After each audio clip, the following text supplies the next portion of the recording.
Asia के दो देशों आर्मेनिया और अजरबैजान के बीच जंग छिड़ी हुई है। दोनों ही देश एक दूसरे के ऊपर गोले बरसा रहे हैं। जी हां, आपको बता दें कि अजरबैजान की सेना ने जंग में तुर्की की सेना के F-16 लड़ाकू विमानों का इस्तेमाल किया है, जिसमें अब तक कुल 23 लोगों के मारे जाने की खबर सामने आई है। वहीं 100 से ज्यादा लोग घायल भी हो चुके हैं।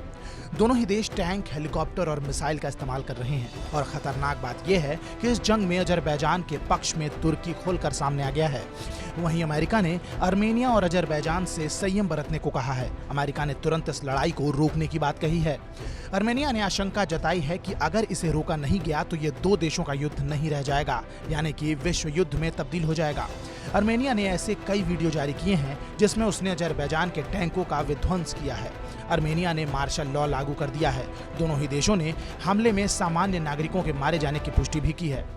इस युद्ध में और भी देश शामिल हो सकते हैं। भारत का लगातार विरोध करने वाले तुर्की ने यह खतरा और भी बढ़ा दिया है। तुर्की के हस्तक्षेप पर पूरी दुनिया की नजर है। ऐसे में यह भी देखना होगा कि रूस इस पर क्या कदम उठाता है। अजरबैजान के राष्ट्रपति ने आपातकालीन बैठक ली है और जनता को संबोधित भी किया है। उन्होंने कहा कि ईश्वर शहीदों पर दया करे, उनका खून व्यर्थ नहीं जाएगा। अजरबैजान की सेना दुश्मनों के ठिकानों पर हमला कर रही है, जिससे दुश्मनों के कई उपकरण तबाह हुए हैं। वहीं आर्मेनिया का सीधा आरोप है कि तुर्की इस लड़ाई को भड़का रहा है और यह सिर्फ आर्मेनिया और अजरबैजान का युद्ध नहीं रह जाएगा। आर्मेनिया के प्रधानमंत्री निकोल पशिनियन ने कहा है कि दक्षिण कोशिकश के बड़े युद्ध के अप्रत्याशित परिणाम हो सकते हैं। यह हमारे क्षेत्र की सीमाओं से परे जा सकता है। इससे अंतर्राष्ट्रीय सुरक्षा और स्थिरता को खतरा पैदा हो सकता है। आइए जानते हैं कि दोनों देश आखिर क्यों एक दूसरे पर गोले बरसा रहे हैं।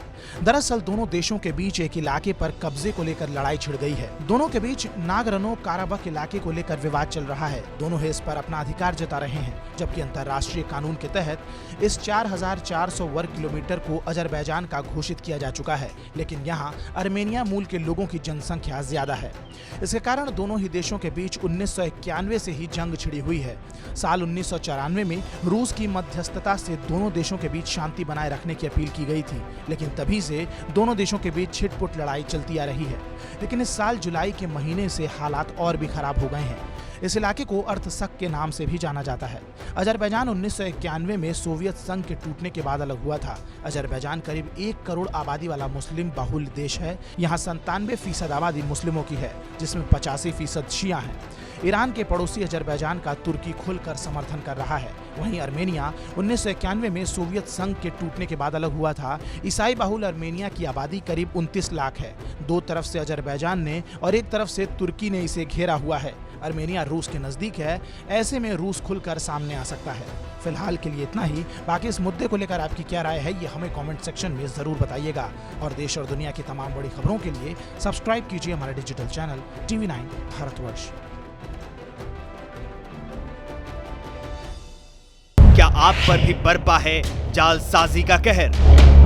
सपने टूटे आपके, न घर के न घाट के।